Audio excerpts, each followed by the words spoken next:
Okay, so in the same way that I was doing for building a second brain, there's another sales page that I want to read. I think, though, what I'll do differently this time is I'm not really reading this through like a copywriting perspective or a marketing perspective. I really just want to read this and think about the various ideas that are presented on the page without regard to how well they are doing the job of selling it. So this CU Money, Conscious You Money, is a program that I am taking. Well, it's it's something that I started taking officially about over a year ago now, but I'm still working through it. And it's not meant to be done that way, but I am really, really enjoying this program, and for me in particular, it's super high priority. It's just super relevant to my interests and the sorts of problems that I'm working through at this point in my life. And yeah, so I guess that's kind of irrelevant. But yeah, I guess very few people that are, if anyone watches this video, are going to know what this is about. So I'm wondering if I should really provide context or not. I think for now I won't. I'll just dive in. So yeah, do what you love with and without money. So part of the reason I want to revisit the sales page is because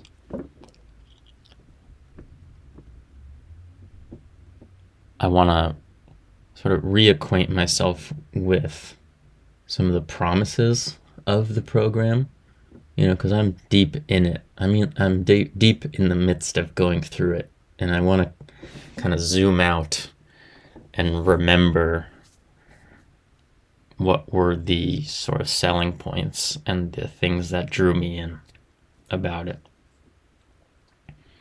And I want to try fleshing out these ideas and articulating them in my own words, because this is something that in the future I want to be doing work on, helping other people with, not right now because I'm going through it myself, and I don't want to guide people through something that I've not done myself. But yeah, so I have perspective on what these various things mean from having spent over a year working on it and thinking about it in depth. So yeah, do what you love with and without money. The interesting thing about this program is that it's not, I think when people hear about a program about money, there's sort of just a quick assumption, which is totally reasonable, that the program is about how to make money and how to be better with money and how to do money correctly, whether it means personal finances or sort of get rich quick. Like, get rich quick is a very easy step to make when you hear about a course that's about money. But the thing is, like, this program really isn't that at all, and that is evidenced here. Do what you love. It's not first and foremost about money. Well, that's a complicated thing to say. It is first and foremost about money. It's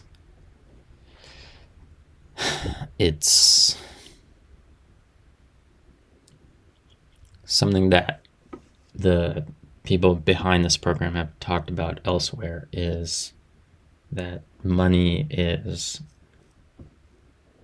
basically a route into shadow work. Just earlier I was reading Sasha Chapin's article, Deep Okayness, and he's talking about shadow work. And you can do shadow work, you can approach that whole endeavor kind of and just take or work with whatever comes to you, right?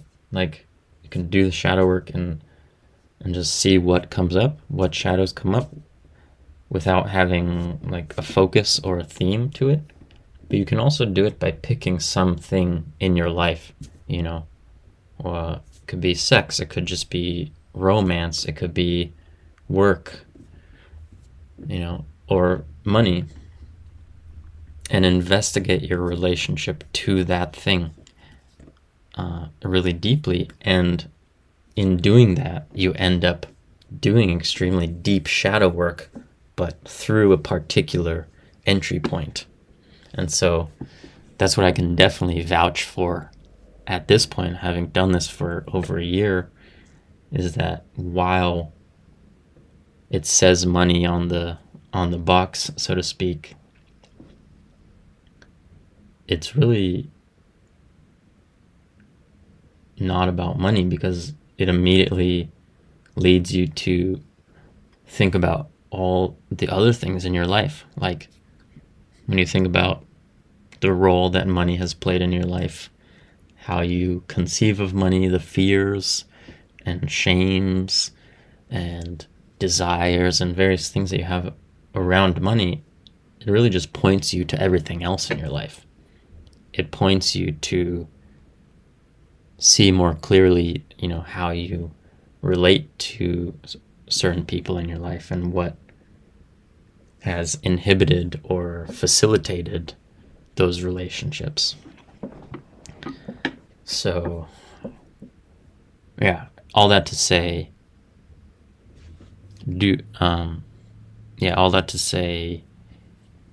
that while it's nominally about money, it very quickly becomes about everything else.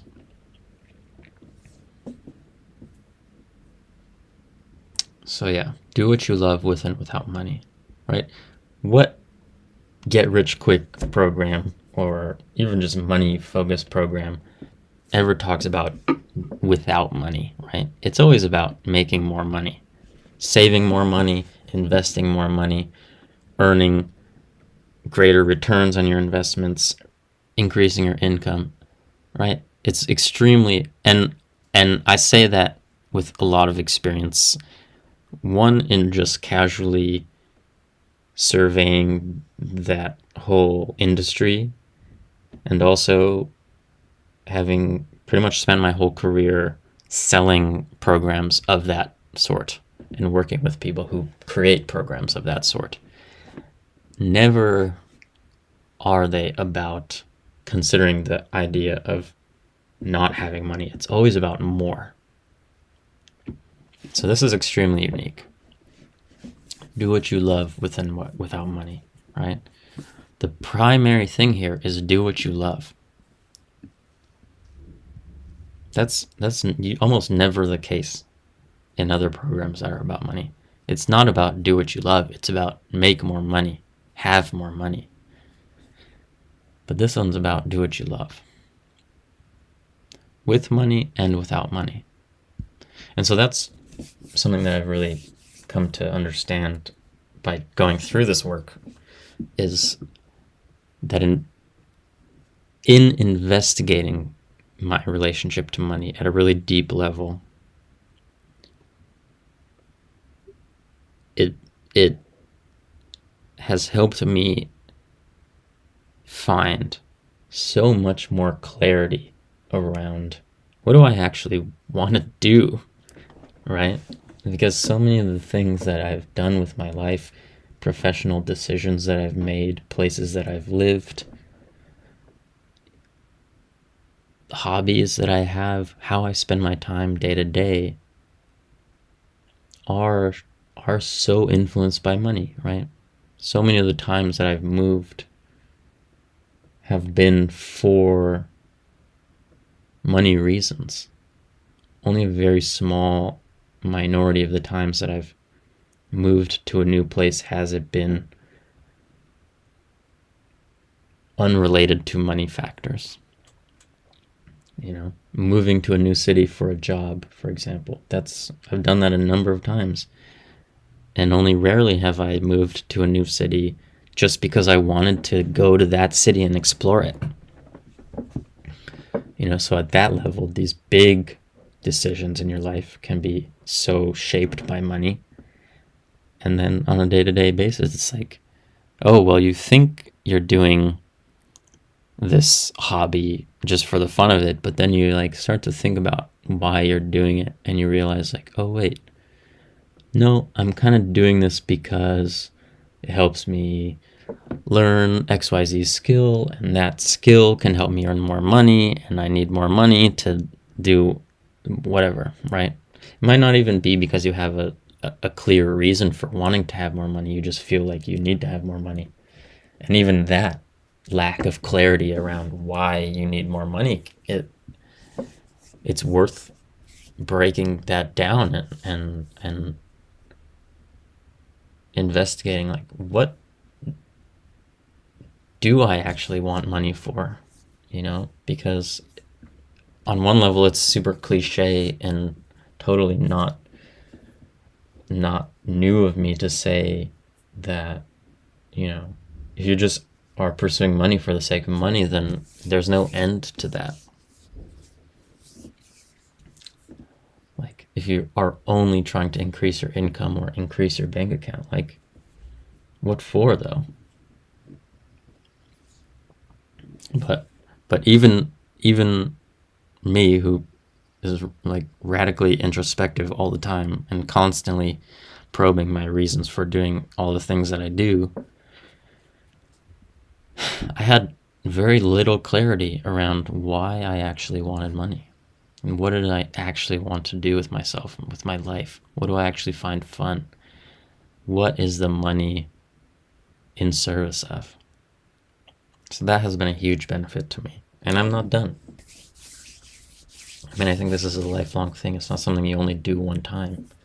But you can go through it one time and you gain a hell of a lot more clarity than you had before. And that's enough as well, It can totally change your life. So, also this with and without money. So the implication there, especially this without money, it's you can realize in this process of gaining clarity around what you actually want to do, what you love, that sometimes you don't even need more money to do it. It can be that you're postponing the thing that you really want to do out of this idea that you need more money, but really that idea that you need more money is a product of, or a symptom of, just this deep feeling of insecurity about oneself in general. Right? It's I can't do what I love until I have 6 months of expenses in the bank, right? But says who? There's no absolute rule that that's how it needs to be, right? And you might end up putting away that 6 months of savings and expenses, and then on paper you've reached your goal and you should then be able to switch up and do what you want to do. But I've certainly experienced this, the number just gets bigger. You get 6 months worth of savings and then you're I still don't feel comfortable. I think I need a year's worth, and you just keep the number that you need to feel safe keeps creeping up, because at the root of it, the money isn't what makes you feel safe. You just feel unsafe, or I feel unsafe. regardless of whether I have money. And so if you can realize that and then work on your sense of safety, which I'm not going to elucidate right now, but like, I'm talking about, working through traumas, that kind of thing. The experiences in your life that have just made you feel unsettled and insecure, like as a base level. Work through those things. And then just in the same way that Sasha talks about in his article on deep okayness, you're not operating from this constant sense of self-criticism or this constant sense of fear about life. And so suddenly you do have this much deeper, much more stable sense of security and looking out at your life and the different possibilities of what you can do in your life from that sense of stability and emotional security is a totally different thing than without it.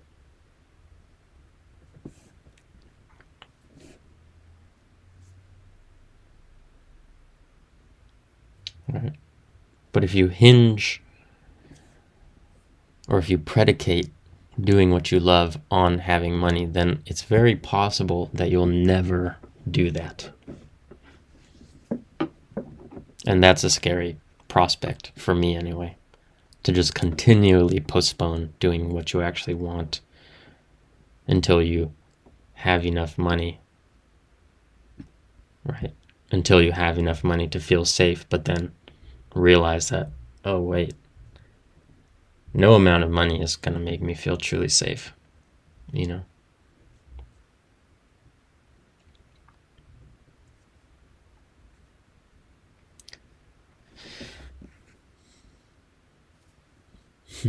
So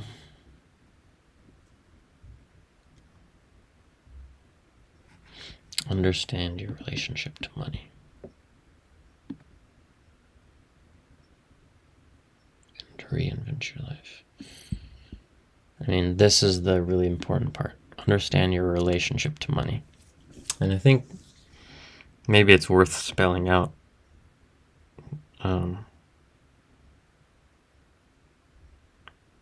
To even say that you have a relationship to money, that's not a paradigm that everyone takes for granted. It is one that I take for granted nowadays. That anything that you can, any object, any concept, any person, like we have a relationship to everything in our lives. That's how I see things. But if you don't have that understanding to begin with, this whole idea might not make sense. But yeah, it's like the idea of money, we have a relationship to it in the sense of we have thoughts about it. We have feelings about it, right? Money might be something that we really want and we want more of it, but then at the same time we might really resent all the things that we have to do to get it, or we might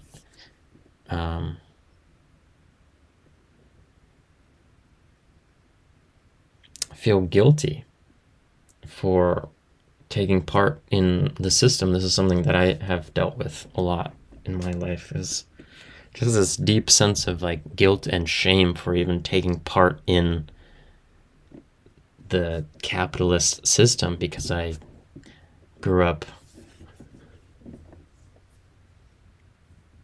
within my family and within the local culture and paradigm that I grew up in. Like, capitalism was very, very much frowned upon. It was painted out as being an evil, And so to then grow up and leave college and do work where I felt like I was part of that system that I'd grown up seeing as a force, not for good, but for evil and destruction in the world my whole life. It was very disorienting, and it made it extremely difficult to just do the work, a massive internal conflict as a result. All right. So I have had a very conflicted relationship with money, where I, on one hand, really wanted it, or really do want it, and have had that sense, and still do, but less so, that more money will solve things and it will make me feel safe. But then chasing that money and then not really getting that sense of safety. You can say the same thing about relationships. Like if I just get the girl of my dreams, everything will be okay. But then you try to get there, you try to get that person, or you begin to date that person, and it's not all sunshine and rainbows. There's conflict that occurs. I'm explaining this really terribly, but whatever.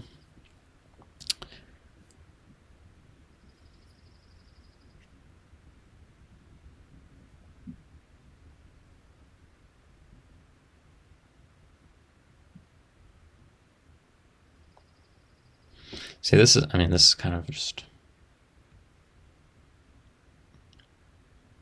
This is an interesting thing that they have done in the way that you go about even joining this program, is that you select how much you want to pay for it. You decide. All right. And obviously there's a big movement nowadays of pay what you want, things like that. But in this case, the reason for it is different from any reasons that I've heard for pay what you want. And the reason in this case for having you choose how much you want to pay is because this is about investigating your relationship to money. And your relationship to money is what's going to decide how much you're willing to pay, right?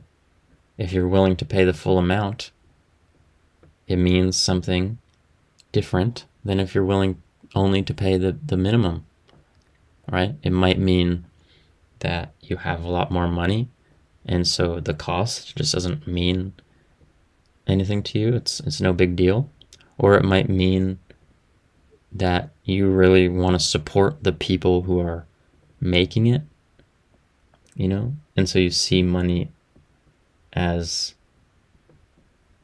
a way to support other people, right?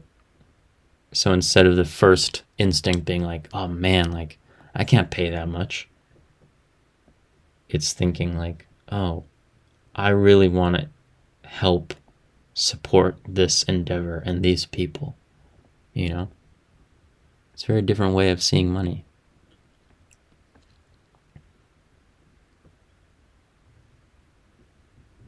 One is about the cost to oneself, right?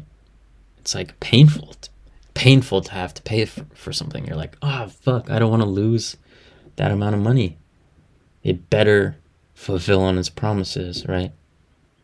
And if it doesn't, I'm gonna throw a tantrum or ask for a refund, right? I worked hard for that money. That's a whole other thing. That whole hard-earned money. That's such a loaded colloquialism, or whatever you call it.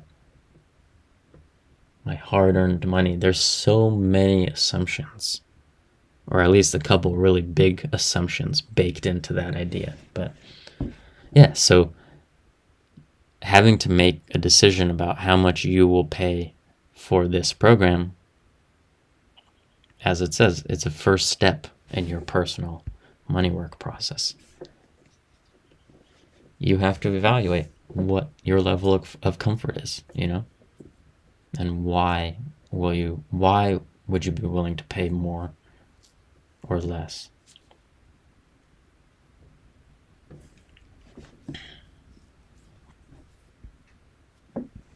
All right, here we go. So now this gets into the more description. I'm going to end this in like 5 minutes, but I'll do further sessions to keep going. But, okay, so self-esteem, relationships, intimacy, purpose, individual and collective prosperity.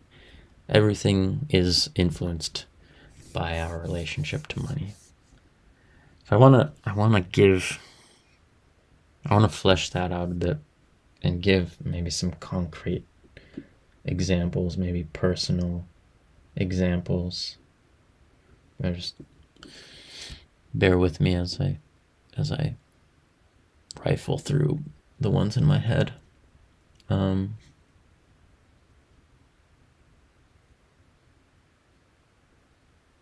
mean, so I came out of college with quite a bit of student loans. And I didn't get a degree which gave me an obvious path forward. It wasn't like I studied finance or I studied business or I studied software engineering where it would be kind of clearer what my career path would be. I didn't study anything like that. And so I really had to, I came out of college not knowing where to go from there. And I had a bunch of student loans. And so at that time, I was extremely scared. Like, oh, fuck, I'm going to have to start paying these student loans and, go get an apartment and all this stuff, new things. It's going to cost a lot. And I don't even know, there's no obvious way for me to now go and make money. There's no obvious career path for me. So it was kind of frantic for me. And so I ended up choosing a path forward that promised a lot of money, where it was possible to earn very big payouts and a very big salary. It's not what I necessarily wanted to do. It's not something that I would have chosen if my money situation had been different, But because of how I felt about money, how I was relating to money,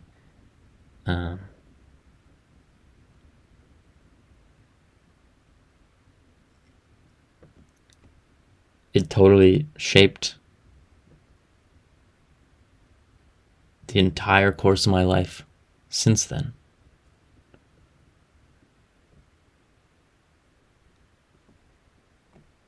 And at the same time, like I mentioned before, I grew up with very negative biases against making money. And these were things that I grew up hearing and that were around me as a child. So they weren't even things that I had thought through really carefully myself and decided upon. They were just sort of the baked in assumptions about how the world worked, right? And so while I felt this extreme urgency and need to earn a lot of money and prove that I could, because I was ashamed that I didn't know how, at the same time, I had all these biases against making money, and so I massively resented having to spend my time doing the things that I ended up choosing to do as a profession. So part of me was really gung-ho and trying to hustle my ass off and do it right and make a bunch of money. And then another part of me, or a whole other cluster of parts of me, were really frustrated by having to spend my time like that. I felt like I was doing something wrong. I didn't want to spend my time like that. And so there was just so much internal friction that burnt me out insanely fast.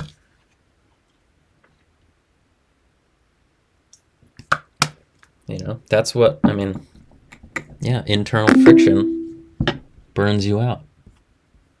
The woman whose nervous system program I'm going back through, one of the ways she describes it is if you're in a car driving and you have your foot on the gas pedal and the brake at the same time, you know?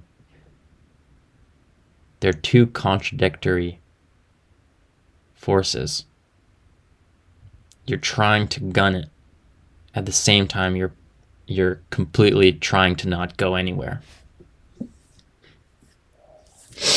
And it'll fuck up your car, you know? And it messes you up on the inside too. Just drains you of energy. Until you zap out. You burn out. So yeah, my timer just went off, so I'm gonna wrap it up here and come back to this another time.